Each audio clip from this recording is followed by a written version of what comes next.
We're back to the Beach Lifestyle Radio Show on the Simply G Media Network. Again, simplyg.com or my website, toldtutor.net, Twitter, toldtutor, Neil S. Haley, Facebook. Again, we can kind of call this Author's Corner as well. And I've had some interesting people that I'm putting on different networks on my network because of they have a few different stories and as an author as well. So I want to welcome the program, former college football player, author from a label to a brand, Antonio V. Wright. Antonio, thanks for calling. Thank you for having me. Well, it's a pleasure to be here. Absolutely. I'm so excited. I know, again, a good friend of yours and also a good friend of mine. My mentor, G.J. Reynolds, is Coach Dale Brown. And when G.J. told me about your story, I said, we have to have you on the show. It's a perfect story, especially you being an author and also a tremendous story of courage and perseverance. So let's first go into the story in a way. Did you always want to be a football player, Antonio? Well, I was very interested in football because of the outlet that it gave me as a young person. Being a college football player was a huge goal of mine because my father never graduated college, and I had the opportunity to actually live right near Jackson State University. So being a part of that university and having the opportunity to play in that horseshoe was a huge goal of mine, especially coming from the inner city of Jackson, Mississippi.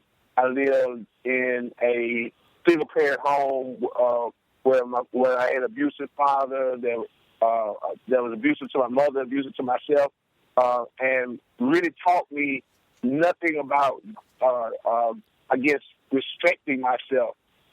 And football gave me an outlet, and it was something that I realized that just because I wasn't fast doesn't mean I didn't have to be good. Right. I could work my way into the game, and I would do push-ups every night. I would do sit-ups every night. I would do curls every night, and I saw that if I tried, things got better. I got better. I got faster. I got stronger.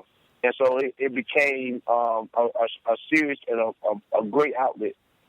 You saw in a way with dealing with your father's abuse and how you had to deal with that and how you wanted to kind of get out and make something of yourself. You said, the way I'm going to be able to do it is on the football field, so I have to work very hard to get to college, and then from college I'm going to move on to have a great, successful life. And I think that's where your focus was.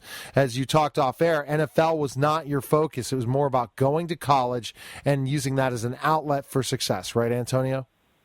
Yes, sir. I mean, you can only imagine when you live in an apartment complex where there's one way in and one way out, and every older guy that's in your neighborhood, none of them in school, all of them are trying to do gang things or selling drugs.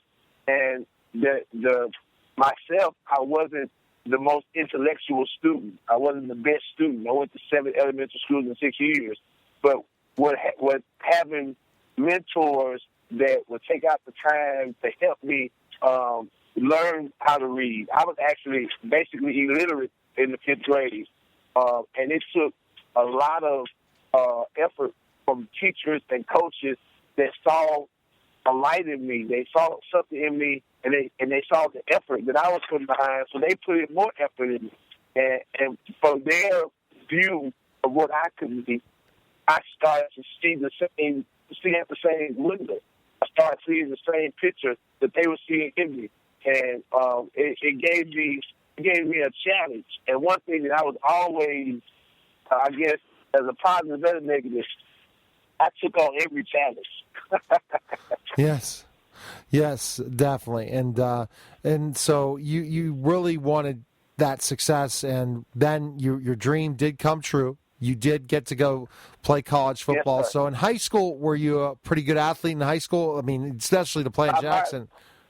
By my senior year, I was leading the city in tackles. I was the captain of defense, and actually took our team to win our very first playoff game against one of the best teams in the state of Mississippi, South Panola.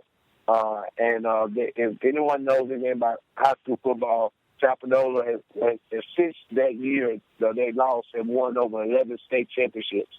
And we actually played against some NFL stars like Deshae Townsend and Derek Rudd, and ended up not getting a college scholarship out of high school. I walked on to my junior college and tried out 4 times before I made the team. I was actually cut 3 separate times before I made my junior college team. And ended up making the team and played 2 years at Hopkins Community College and actually led our team to a state championship for the number 1 defensive ranking. And it was amazing to see how the same young man that was in the girls' swimming locker room with shoulder pads you wouldn't put on your cousin's nephew's child was the one that caught the blocked field goal to win the state championship game, ran the 76 yards to score the winning touchdown for our junior college state championship. That was a fairy tale ending of my junior college career. I finally got a chance to go to senior college at Jackson State University, and that is where the story changes. I got my uniform that Friday. I had to sit out for that full year. That spring started. Practice would have been that Monday. I had to got my uniform that Friday. That Saturday I went to Memphis, Tennessee, and that Sunday that's when the accident happened. Oh gosh! Wow. So let's go to that specifically enough. Your dream to play at Jackson State University. You're all excited, and tell us about the tragedy. Well, that is exactly how it happened. I'm so excited. I got my uniform. That Sunday we was coming home from Memphis, Tennessee. A friend of mine was driving my Pathfinder. The back tire on the passenger side blew. That person panicked and turned the wheel. The Pathfinder flipped 8 times, and I didn't have my seatbelt on, which was a blessing because every time that the Pathfinder flipped, it landed on the passenger side ceiling. So it crushed the passenger side ceiling into the seat. So if I hadn't had my seatbelt on, I would have been crushed. I was actually ejected from the vehicle about the 3rd flip, and I landed over 150 feet from where the truck stopped rolling. It rolled 5 more times after ejecting me. And I was wide awake, actually. I remember looking at green stuff coming at me real fast. And all of a sudden, I hit this soft, grassy area. And it was, you can imagine on a busy interstate, I-55 on a Sunday morning around 11 o'clock, how many vehicles and cars that saw the accident. I fractured the L1, the lowest bone in your back. I completely shattered L2. I twisted my spinal cord. My large intestine completely wrapped around my spinal cord, and every organ in my body shifted. I became what they consider a L2 paraplegic, where I was paralyzed from the waist down. Wow. And through that process, now comes the recovery, the perseverance, and the story. The story that I think, Antonio, will probably not take one show to do, and I know that you'll be happy to come on. You were so great. I just texted you, and you're like, I said I know G, and you're like, okay, I'll be on, and I'm like, oh, and you're such a great guy. I just could tell from just talking to you for a few minutes. Thank you. Of the perseverance and like I said, anyone Coach knows that considers a friend. I know for a fact they're a stand-up guy. So basically, Antonio, you're welcome. You get paralyzed, and what does your life change? How does your life change? Kind of explain some of the things. Completely. Yeah. It changes completely. Everything that you know about life has now turned. Have you ever been at a table and you're eating and something falls onto the floor? And you reach to go touch, and you reach and touch someone else's leg, and you realize that's not your leg because you didn't feel it. Well, every morning I reach to touch my leg, and it doesn't feel like it's my leg because I can't feel it. the way you use the bathroom, the way you eat, the way you, your whole entire life changes. I went into the rehab. I actually had, I wish that was the end of my story. My accident was February the 2nd, on a Sunday at 11 o'clock that morning. My only sibling, my baby brother, was murdered March 2nd, 1 month, the exact same day as my accident. He was shot one time in the chest. They stuck him in the back of his own car. They poured 9 gallons of gasoline on him and it came on fire. Oh. He was 19 years old, and it literally happened 1 month, the exact same day as my accident. My mother almost lost only 2 children, and my accident was on a Sunday at 11 o'clock that morning. He was murdered on a Sunday at 11 o'clock that night. Wow, we're talking to Antonio V. Wright, author of From a Label to a Brand, former college football player that had a car accident that left him paralyzed, then lost his brother. Antonio, this is where I think that a lot of people that have been able to persevere through a very, very tough thing in their life, 2 tough things. How did you persevere? Tell us specifically what kept you going through these 2 awful events. Well, I had a great foundation from watching my mother go through the experiences that she went through.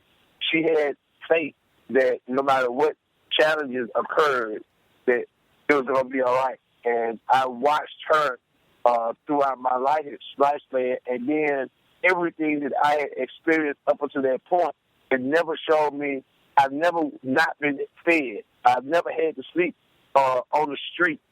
It might not be what I wanted to eat, but I was never hungry. He had always taken care of my needs. And so at this point, I realized, just like driving a stick-shift car, you can only go so far in first gear before you have to switch gears.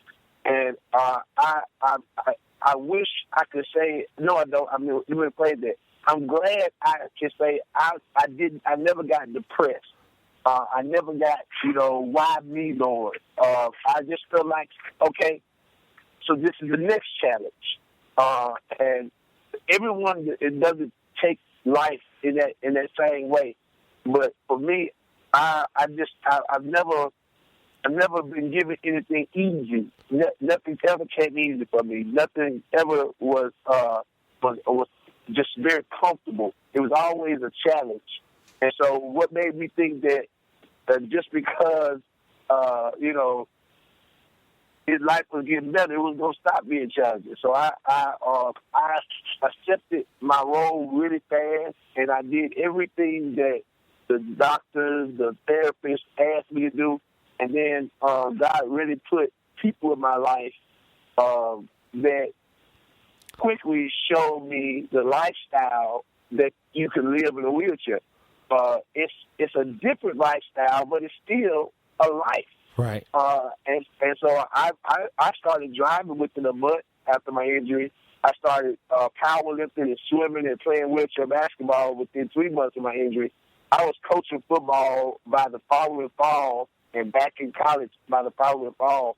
I ended up getting my degree after my accident in health, physical education, recreation, and minor in kinesiology. I ended up coaching at Jackson State University for 4 years as a strength conditioning coach and a linebacker coach. I coached another 10 years on the high school level as a defensive coordinator and track and powerlifting coach. So the reality of the situation gives you 2 choices: either you quit or either you switch gears. Yes. And for me, there's only one choice. I've never quit anything in my life, and nothing has ever been easy. And so at 22, I never thought I was going to live to see 21. I never thought I was going to live to see 18. So you being paralyzed at 22, what made me think anything else was going to be easy? And so I took on the role of winner and not victim. I took on the role of victory instead of defeated. I tell you, Antonio, you did a great job of summarizing after the accident, and I would want to cover all of this in more great detail, your faith and how you did all these great things and how you're still doing great things with your foundation and your book and bringing forth. So we're going to definitely, I'm going to text you again to bring you back for part 2 of this, because there's definitely not just part 1 but we can kind of go before the accident and your life, and you're kind of preparing us for what's next in our story. So Antonio, where can we find information on you? Purchase your book, donate to your foundation to learn more about you. It's easy to find us. If you Google Antonio V as in Victory Wright, the website macemississippi.org pops up. There you can find out about our nonprofit. You can donate to our nonprofit. The book also will pop up From a Label to a Brand. If you Google Antonio V Wright, you can find it in any bookstore online, and we have a website that sells the book as well. We are on Facebook, Mace, Mississippi, and Antonio V Wright, and it's very easy to find us. And we're just blessed that you have given us the opportunity to express ourselves here. And if you want to do a part 2, I'll be smiling when you call. Well, I'm going to definitely do a part 2 because I want to know the whole story. You went from, okay, I'm just a college football player, no knock on it, Antonio, to accolades beyond belief. I mean, come on now. I mean, right. Who would have thought the story would go that route, and where you are today and your great cheerfulness, even though you are paralyzed, you have truly seen that that's not paralyzed your spirit. It's not paralyzed who you are, and for especially a good Christian networks that I'm on as well, I think that this is just a tremendous story that definitely needs a part 2. So thanks again for calling, Antonio, and we'll be in touch. Thank you, and may God get all the glory. All right, absolutely. Give all the glory to God. Take care, Antonio. Bye-bye. All right, you're listening to the Beach Lifestyle Radio Show on the Simply G Media Network, and we'll be back in just a moment.